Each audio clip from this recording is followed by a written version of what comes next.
No, jaz vam pa predstavil zgodbo, kako bi bilo, če bi Dimitrij Rupel postal generalen direktor RTV-ja. Seveda na srečo je kandidaturo omaknil, ampak vseeno si poglejmo, kako bi bilo. Zato dajemo besedo gospodu Ruplu. No, lepo pozdravljeni, spoštovani kolegi, prijatelji. Hvala za besedo. Malo se mi že zatika, par piv sem tam zadnji že spil, ampak ne, če pomislim, če bi jaz generalni direktor RTV-ja, kaj bi naredil? Spremenil bi recimo program TV Slovenija, polno 50 oddaj, zato bi uvedel nove. Recimo zjutraj bi bila oddaja Molimo za Lojzem Uradom. Lojze je moj dober prijatelj iz Trsta, smo se poznali tam in poglejmo, kako bi to izgledalo. Pozdravljeni, dragi brati in sestre, v imenu Očeta in Sina in Svetega Duha.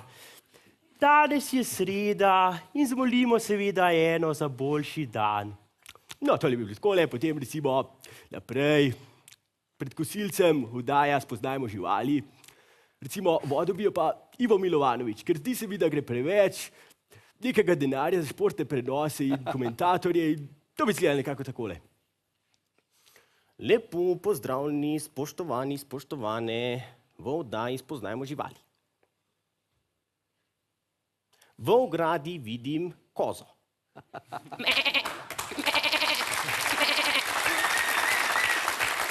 No in poglejte, po zraku nas preletava galeb.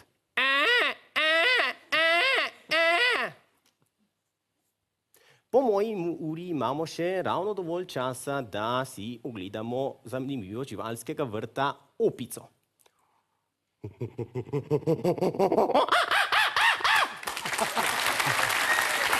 No, tole bi izgledalo nekako takole, potem gremo naprej po kosilcu, si odpremo kakšno pivce in oddaja Čuk sedi na veji, z Jožetom Potrebuješem in skupino Čukci. To pa izgleda nekako takole. Lepo pozdravljeni otroci in vsi ostali. Glejte, mi smo skupina Čukci in danes za ta prvo oddajo bomo zapeli eno pesemco. A smo za otroci? Dajmo.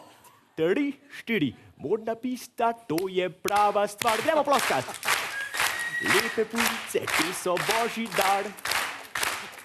Glejo, ta bom sveta. Že spat ne morem, ker želim si da. No, v redu, to bi to. No. Ne, to bi tako zgledal, recimo, potem zvečer. Jaz si želim filmov in akcije, zato bi si ogledal kakšnega Terminatorja, z Arnoldom Schwarzeneggerjem bi izgledal nekako takole. Hasta la vista, baby. I'll be back. No, takole. Potem pa še zvečer za nočni program. Brez veze nočni program, jaz bi raje uporabil nanizanko TV Dober dan. To bi pa izgledalo nekako takole. Dio mio, Ingrid, ti imaš vse v bucike. Takole, hvala lepa.